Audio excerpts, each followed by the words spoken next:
أعوذ بالله من الشيطان الرجيم بسم الله الرحمن الرحيم الحمد لله رب العالمين الرحمن الرحيم مالك يوم الدين إياك نعبد وإياك نستعين اهدنا الصراط المستقيم صراط الذين أنعمت عليهم غير المغضوب عليهم ولا الضالين آمنت بالله صدق الله يا مولانا العظيم. Salam sejahtera atas tuan-puan semua. Dengan nama Allah yang Maha Pengasih lagi Maha Penyayang. Segala puji-pujian bagi Allah Tuhan semesta alam. Salam dan selawat atas Muhammad, kaum keluarganya, sahabat-sahabatnya, pengikut-pengikutnya sehinggalah pada hari Yaumiddin perbicaraan. Tidak ada kuasa dan upaya melainkan dengan Allah. Maha suci Allah daripada apa yang saya boleh kaitkan, dan sesungguhnya saya daripada orang yang pernah menzalimi diri, dan saya memohon ampun daripada Allah. Astaghfirullahalazim, astaghfirullahalazim. La ilaha illa anta subhanaka in kuntum bizalimin. Pagi ni saya sepatutnya nak beri laluan kepada Tuan Guru Syekh Zainul Asri. Saya tengok kalender dia sepatut berceramah live di Klang. Tapi saya tak nampak live itu, dan saya juga tahu, kalau tak silap saya, Klang itu ada lockdown, dan maka saya teruskanlah live pagi ni. Pagi ni mengapa saya beri laluan kepada Syekh Zainul Asri? Kerana saya terdengar dia menentang atau mempersoalkan kuat soal COVID dan SOP menjarakkan solat sebagai agak keterlaluan, dan pentingnya menjaga sunnah sallallahu atasnya salam dan selawat. Pagi ni saya nak sentuh tentang isu yang terbangkit semalam. Ada seorang troll saya kata tentang John the Baptist ada membaptiskan orang dan membaptiskan Jesus, iaitu Isa atas mereka salam. Bila saya kata bahawa mengikut Bible, Romans 3:23, Romans bab 3, Nas ayat 23 dalam kitab Bible, Testament Baru, menyatakan for all have sinned and fall short of the glory of God. Itu semua orang sudah berdosa dan jatuh daripada kesucian Allah, jatuh daripada rahmat Allah. Dan ini adalah teori inherited sin atau dosa yang diwarisi daripada Nabi Adam atasnya salam, kerana melanggar perintah Allah, memakan daripada pokok, dan mengikut Bible makan daripada pokok biji apple bersama Hawa. Lalu dosa Adam atasnya salam diwarisi kepada semua manusia, semua anak-anak dia, dan menjadi tradisi dalam gereja Roman Katolik untuk membaptiskan bayi-bayi bila lahir. Dan saya pernah hadir upacara baptis demikian, saya percaya di Afrika Selatan. Dan saya menyatakan, dan dalam Islam kita tidak percaya bahawa bayi itu mewarisi dosa, dan bayi itu dilahirkan suci dan tidak perlu dibaptiskan. Soal baptis ini menimbulkan masalah dalam fahaman tauhid atau usuluddin Kristian, kerana bagaimana pula tentang anak-anak keturunan Adam atasnya salam. seperti Abel, Cain, Nabil, Kabil, seperti Nabi Ibrahim pun, kerana belum lagi jumpa Nabi Isa. Kerana Nabi Isa dikatakan turun mengikut bab John, Gospel of John. Ini Yahya lain, John lain, bukan John the Baptist. John pengikut, dan juga bukan pengikut sahabat, tapi adalah berapa generasi selepas itu, 300-400 tahun selepas itu, yang menulis John bab 3 verse 16, John 3:16, ayat 16, for all have sinned, for God so loved the world that he gave his only begotten son, that whosoever believes in him should not perish but have everlasting life. Oleh kerana Tuhan amat menghasihani dunia ini, maka diberikan anak yang dilahirkan untuk yang sesiapa percaya kepada dia tidak akan musnah, tetapi akan ada hidup kekal abadi. Ya. Jadi itu sebablah salib itu simbol, salib Isa itu diambil sebagai simbol menyelamatkan manusia daripada dosa tersebut, dan selagi kamu tidak diselamatkan, kamu tidak boleh masuk syurga. Jadi masalah usuluddin tauhid sedemikian ialah bagaimana tentang mereka yang tak jumpa Nabi Isa, sama ada sebelum, ya, Nabi Ibrahim, Nabi Musa, Nabi Yakub, Nabi Harun, Nabi Zakaria, mereka semua tak sempat jumpa Nabi Isa. Jadi apa jadi mereka? Apakah, dan juga belum John the Baptist, ya, itu tak dapat dibaptiskan, ya. Maka teori itu banyak persoalan dapat penyelesaian. Jadi kita ambil cara Islam yang fitrah, yang lurus, iaitu semua manusia dilahirkan suci. Selagi belum akil balik, dia tidak buku kira-kira, dosa pahalanya tidak dibuka. Itu sebabnya ada hadis menyatakan setiap bayi itu lahirkan fitrah, dan adalah pembawaan dia, bawa dia kepada agama Majusi ke agama Nasara ke, Yahudi ke, Tokong ke, atau tidak ada agama, atau adat Melayu percaya azimat, khurafat dan syirik. Itu semua adalah pembawaan ibu bapa atau orang sekeliling menurut hadis Rasulullah atasnya salam dan selawat. Tetapi ada orang saudara baru sekian menyatakan orang kita pun tak bawa bahawa kita memeluk Islam ni, kita revert balik pada fitrah. Itu salah.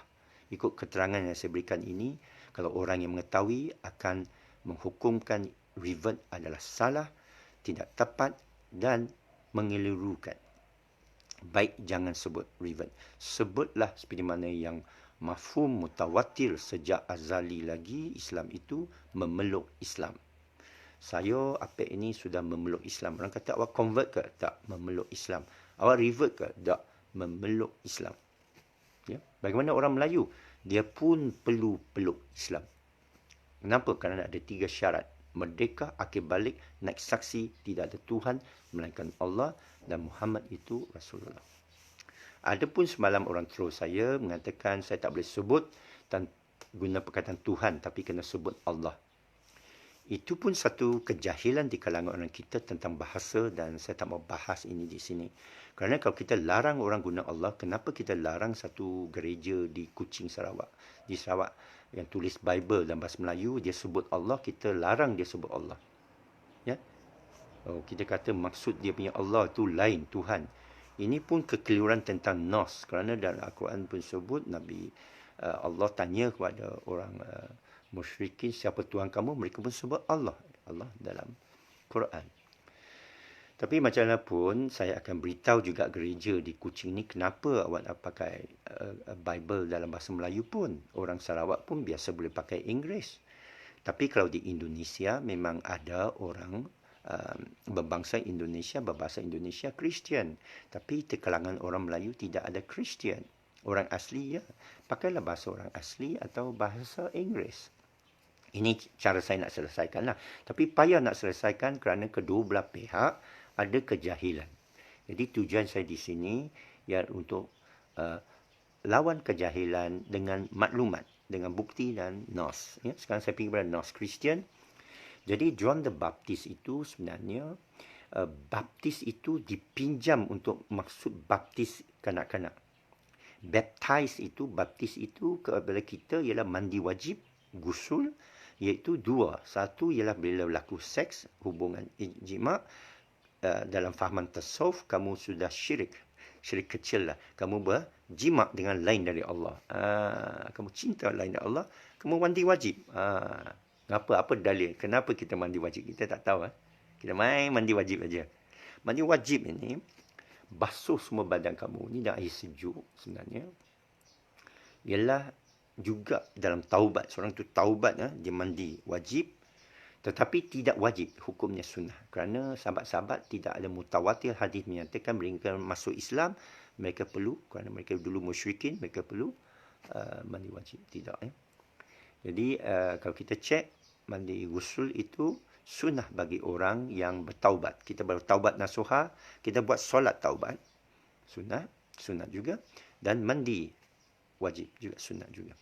Jadi John the Baptist saya tafsirkan sebagai memandikan wajib orang yang bertaubat. Kerana ada dalam Bible, dia sebut John the Baptist menyatakan, Nabi Yahya lah alaihissalam, atasnya salam, menyatakan, repent for the kingdom of God is at hand.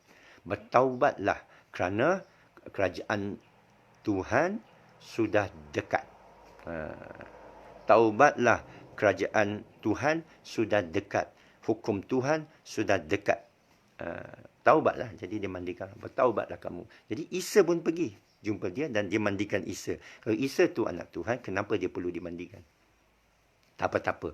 Orang Kristian ni bila kita berdebat, dia pandai corner lah. Dia corner je lah. Macam yang orang troll aku ni. Saya cakap COVID ni tak betul, dia corner. Dia cakap front liner macam mana. Bila saya cakap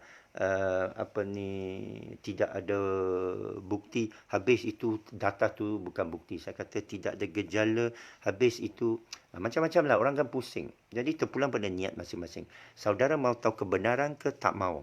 Lu kalau tak mau, lu jangan ikut. Ini bukan RTM ya. Ini adalah siaran Sinatek yang tersendiri ya. Jadi itulah John the Baptist. Okey, saya dah terangkan ya. Sekarang grace. Grace ini penting saya terangkan kerana saya teringat lagu Amazing Grace. Amazing Grace, how sweet the sound that save a wretch like me. Semua orang nyanyi. Presiden Trump nyanyi. Semua orang Kristian nyanyi. Tapi tahu tak maksud dalam itu? Maksud itu rahmat yang begitu hebat, begitu manisnya bunyinya, rahmat Allah lah, yang menyelamatkan yang hina macam saya, hamba yang hina. So mereka menganggap Isa itu sebagai grace lah. Tapi sebenarnya grace ni adalah satu doktrin juga yang berlawanan dengan dosa tadi tu. Grace itu menyatakan sama dengan Islam. Itu tidak ditukar. Padri Alkitab tak tukar tu kerana tak nampak benda apa nak ditukar. Tapi sebenarnya dalam tu adalah yang saya akan guna dalam Bible kalau saya berdebat dengan Kristian, grace. Kerana mengikut hukum grace, maksudnya ialah tidak siapa pun boleh diselamatkan. Tidak siapa pun boleh dapat hidayah melainkan dengan rahmat Allah, grace Allah. Yang kita sebut hidayah Allah. Ar-Rahman dengan graciousness of God. Dengan pemurahan Allah. Dia yang nak selamatkan. Ya? Jadi kamu lahir di dunia, kita pun fikir kamu tak minta dilahirkan. Tak perlu kamu berusaha. Tak logik tuan-puan. Kita tak minta lahirkan, tiba-tiba kita dicampak atas muka bumi ini. Satu Cina, satu Melayu, satu Iban, satu kerajaan. Lepas tu nak bergaduh. Pasal apa? Halo? Kita pun tak ada minta lahir. Tiba-tiba kita mau gaduh sama. Apakah itu Tuhan ada suruh kita gaduh? Tak ada kan? Kalau tak ada Tuhan, lu tak ada percaya Tuhan pun, lu percaya setan pun, takkanlah kita mau ikut setan suruh kita gaduh. Dahlah kita kena campak sini, kena COVID. Marilah kita kerjasama. Ya tak? Kenapa nak perang dengan Yahudi ke Nasara yang baik? Ia adalah mainan politik segelintir orang. Ini dajjal ni, pendustaan. Melaga-lagakan manusia. Jadi, grace of God lah. Jadi, dia bagi hidayah lah. Dia suruh kita kepada Adam dan Hawa dan anak-anak mereka, atas mereka salam, taburlah kamu atas muka bumi, spread across the earth and multiply. Dan beranak pinak. Ada seks pula. Tambah beranak pinak dia bagi awak seks supaya awak nak beranak pinak. Ya. Jadi semua ini sudah diatur Allah. Jadikan Allah. Tajrid ini adalah tajrid, kamu tak perlu buat apa. Tak perlu asbab pun. Allah datangkan semua asbab untuk kamu berfikir. Jadi bila adalah makam tajrid, zibikan rezeki semua, dia adalah seorang yang Allah Ta'ala rahmati, dan itulah maksud grace. Adapun orang yang berpersoalkan ini, yang kata tak percaya, cari asbab dia sendiri, nak potong jalan, nak shortcut, akhirnya jatuh juga, pun terpulang pada Allah, nak selamatkan dia ke tidak. Ya? Jangan kita kata, dia ni kapi yang habis ni. Dia PIG ni kapi yang habis. Allah boleh selamatkan dia dan sesatkan kamu. Itu kepercayaan dalam Kristian, maupun dalam Islam, maupun dalam Yahudi. Tetapi kerana masing-masing ada kepentingan, takabur, ego, songkok aku lebih tinggi dari songkok kamu. Ini aku pakai songkok, pun Cina Apek pakai songkok. Orang pun bersoal, awak Cina Apek mana boleh pakai songkok? Ada saja luang bangkit. Tak pakai songkok, orang kata lu lupa macam gangster. Saya pakai tasbih, orang kata, wah, lu bila dapat tasbih?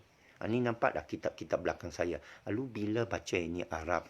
Manusia ini saya telah dipersoalkan. Percayalah tuan-puan, saya telah dipersoalkan 1001 persoalan yang awak boleh fikirkan. Awak boleh fikirkan, saya sudah disoalkan. Saya dah berdepan dengan semua ini, tapi saya teruskan. Ya, bit liu. Apa dipersoalkan? Kena ikut SOP lah, ni lah, itulah. Baiklah kita ikut SOP pun, mereka tak puas hati. Ya. Inilah perangai dalam surah Al-Baqarah. Orang yang dapat keterangan dari Allah, dia faham. Sami'na wa ata'na. Jadi itu sajalah. Mengenai ada apa nak tanya, itu sajalah yang saya nak sebutkan tentang grace of God. Sudah ada dalam Bible. Dan kita dalam Quran pun sudah. Janganlah action ini ilmu dengar. Wah, siapa tu? Keram ni aku. Wah. Ada orang hantam ya? Siapa hantam siapa ni? Janganlah action. Janganlah action. Action. Okey. Jadi itulah yang saya nak sampaikan tu, kerana saluran saya ni, saya tak mau jadi sebahagian dari masalah. Saya tengok semua orang asyik masalah. Copy paste, download orang punya, spamming. Jadi penyelesaian ialah pertama, berikan bukti, berikan keterangan, berikan ilmu kepada orang. Kerana malam ya'lam ni, manusia diberi ilmu supaya dia tahu apa dia tak tahu. Dan saya dapati, bezanya saya dengan orang bersijil ialah ilmu. Kerana orang bersijil dia tak tahu, tapi saya tahu. Contoh dalam bidang komputer, banyak benda saya dalam bidang komputer saya, hacking saya, yang orang sijil PhD tak tahu. Kalau dia tahu, alhamdulillah. Tapi banyak benda dia tak tahu. GIGO dia tak tahu. Dan dia tak tahu macam mana gunakan hukum tu, usul tu. Ya. Jadi, maksud saya ialah, yang bezakan kamu dan orang lain ialah sama ada tahu ke tak tahu. Whether you know or not. Dan Quran pun Allah Ta'ala pun sebut, tidak sama orang yang mengetahui dan orang tidak ketahui. Dan juga ada satu hadis ke apa, saya tak ingat, cek balik. Syaitan takut pada seorang yang mengetahui, yang alim, yang tidur, daripada seorang yang jahil tapi sembahyang. Ya? Dan juga ada hadis yang masyhur menyatakan, fikir sejenak atas soal Allah, alam Allah, kejadian Allah, af'al Allah, sifat Allah, lebih tinggi pahala daripada solat sepanjang malam, solat 1000 rakaat. Jadi, tak kira kamu ada sijil tidak. Nabi pun tidak ada sijil, tidak ada tauliah. Ini orang akan soalkan saya lah. Tidak ada kertas. Tidak tahu menulis, tidak tahu membaca. Dia buta huruf. Ada orang marah saya. Oh, awak hina Nabi. La haula quwwata illa billah. Kita dalam tarikat kita, selawat sentiasa sebut Allahumma salli ala Sayyidina Muhammadin abdika rasulina Nabil ummi wa ala alihi wasallam. Ummi makna the unlettered prophet, yang tidak boleh baca. Itu sebab bila malaikat Jibril alaihissalam memeluk dia di gua Hira, di Hira, di gua dalam Hira, dan suruh dia Iqra. Jawapan Rasulullah SAW masa itu ialah, saya tak boleh baca. Iqra. Nama la, la arif. Tidak boleh. Saya tak boleh. Saya tak tahu membaca. Dia sangka baca apa. Dia kata, aku tak tahu baca. Dia panik. Baru kali ketiga tu. Bila nak Iqra bismi rabbikal ladzi khalaq. Khalaqal insana min 'alaq. Iqra wa rabbukal akram allazi 'allama bil qalam 'allamal insana ma lam ya'lam. Bacalah dengan nama Tuhanmu yang bukan baca sebenarnya, menyebut, recite, maknanya dalam ni. Sebenarnya baca ayat-ayat Allah ni, tanda-tanda Allah. Bacalah dengan nama Tuhanmu yang mencipta. Bacalah sebenarnya Tuhanmu maha pemurah. Iqra bismi rabbikal ladzi khalaqal insana min jadikan manusia dari sekumpul bara. Iqra wa rabbukal akram. Bacalah sebenarnya Tuhanmu pemurah, generous, mengajar manusia dengan qalam, mengajar dengan qalam, mengajar manusia tahu apa yang dia tak tahu. Sadaqallahul azim. Itu saja. Jadi sekian saja. Aku liqauli hadza, astaghfirullahaladzim. Assalamualaikum warahmatullahi wabarakatuh.